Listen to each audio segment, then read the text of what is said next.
North India పరువు హత్యల విష సంస్కృతి మన దగ్గర అప్పుడప్పుడు పడగవిప్పుతోంది. పరువు ప్రతిష్ట కోసం అర్థం లేని ఆవేశాలకు లోనై మంచినీళ్ల ప్రాయంగా ప్రాణాలు తీస్తున్నారు. పరువు ప్రతిష్టలపై మక్కువ పరిమితిగా ఉంటేనే మంచిది. లిమిట్స్ దాటితే తీవ్ర అనర్థాలు తప్పవని ఎన్నో ఉదంతాలు చెబుతున్నాయి. పరువు కోసం పాకులాడే ఓ తండ్రి తన కూతురి విషయంలో ఎలాంటి దారుణానికి ఒడిగట్టాడన్నదే ఇవాల్టి క్రైమ్ ఫ్యాక్టర్.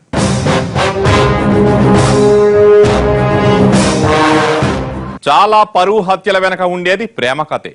మంచి చెడు ఆలోచించి నిర్ణయాలు తీసుకోవాల్సిన పెద్దలే ప్రేమికులకు శాపమైతే చివరకు మిగిలేది విషాద జ్ఞాపకాలే. మరి ఈ కథలో ఏమైంది? పరువు కోసం జరిగిన దారుణమేంటి? పశ్చిమ గోదావరి జిల్లా వీరపాలెంలో రామచంద్రరావు అంటే తెలియని వాళ్లుండరు. మంచి ఆయన, మర్యాదస్తుడు అని అందరూ ఆయన గౌరవించేవాళ్లు. 30 ఎకరాల ఆసామి. ఏ పేద రైతుకు అవసరం వచ్చినా ఆదుకునేవాడు. అందుకనే ఊరంతా ఆయన్ను తమ నాయకుళ్లా గౌరవించేవారు. ఆయన కుటుంబాన్ని అదే స్థాయిలో ఆదరించేది.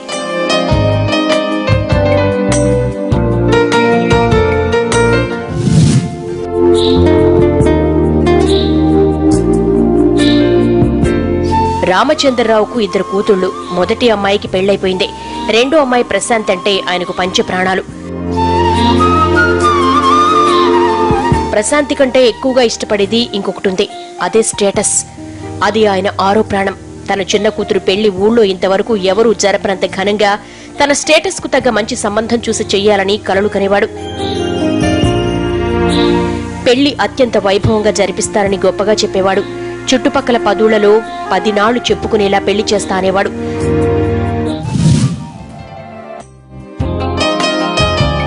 తన అనుచరులతో ఆయన రోజు ఆలోచించేది తన పరువు ప్రతిష్ట గురించే.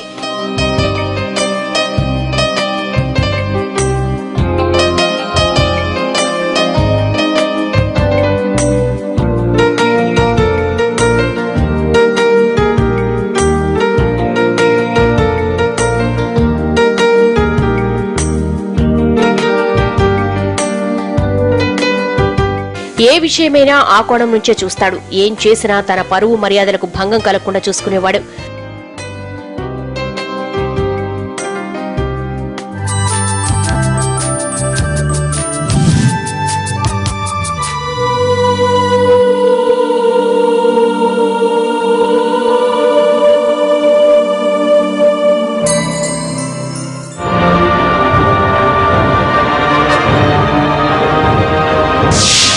అలాంటి రామచంద్రరావు ఓ విషయం తెలిసి షాక్ అయ్యాడు. చిన్నమ్మాయి ఓ పేద కుర్రాడితో మాట్లాడుతోందని, స్నేహం చేస్తోందని ఎవరో చెబితే విని నమ్మలేకపోయాడు. అదో అవమానంలా భావించాడు.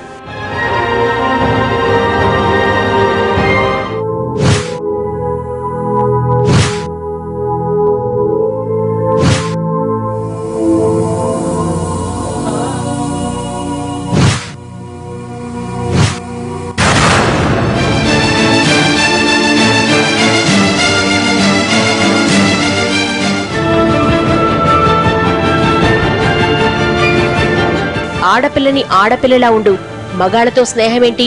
ఊళ్ళో 10 మంది నీ గురించి మాట్లాడుతున్నారు. ఇంటి పరువు నా పరువు తీస్తున్నావు. మరోసారి ఇలాంటివి నా చెవిన పడ్డాయంటే మాత్రం కన్న కూతురని కూడా చూడను, జాగ్రత్త అంటూ కన్నెర చేశాడు. ప్రశాంత్కి నోట మాట రాలేదు.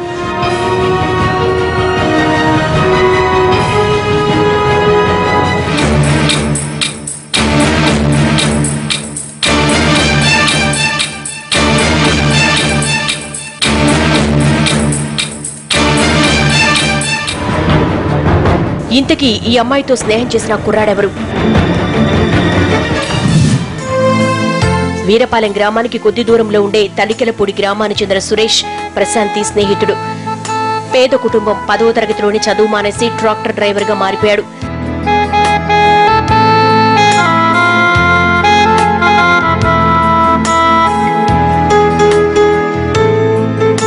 చదువు లేకపోయినా తెలివితేటలు, సత్ప్రవర్తనతో చుట్టుపక్కల 10 ఊళ్లలో మంచి పేరు తెచ్చుకున్నాడు.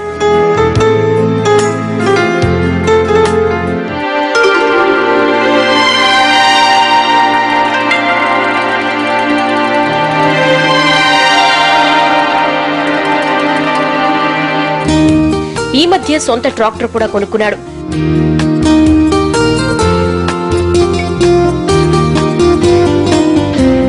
నోరు మంచిదైతే ఊరు మంచిదవుతుందంటారు కదా. సురేష్ కూడా అందర్నీ అక్క, బావ, తమ్ముడు అని ఆప్యాయంగా పలకరిస్తూ వాళ్లతో కలిసిపోయేవాడు.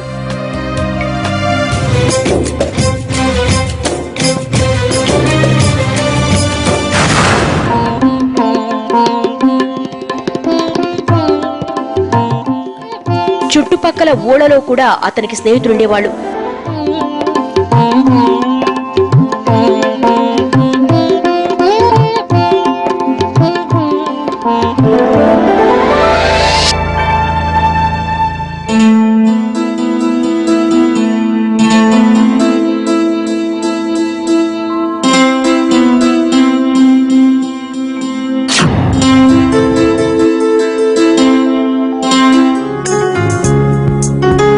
వీరపాలెంలో కూడా ఫ్రెండ్స్ ఉన్నారు. వారిలో శ్రీను ఒకడు.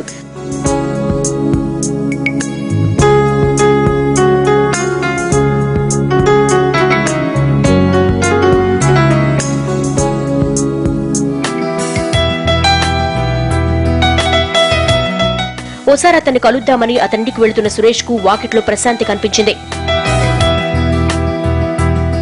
ప్రశాంతిని చూసిన సురేష్ ఏం చేశాడు? ఆ రోజు ఏం జరిగింది? షార్ట్ బ్రేక్ తర్వాత చూద్దాం.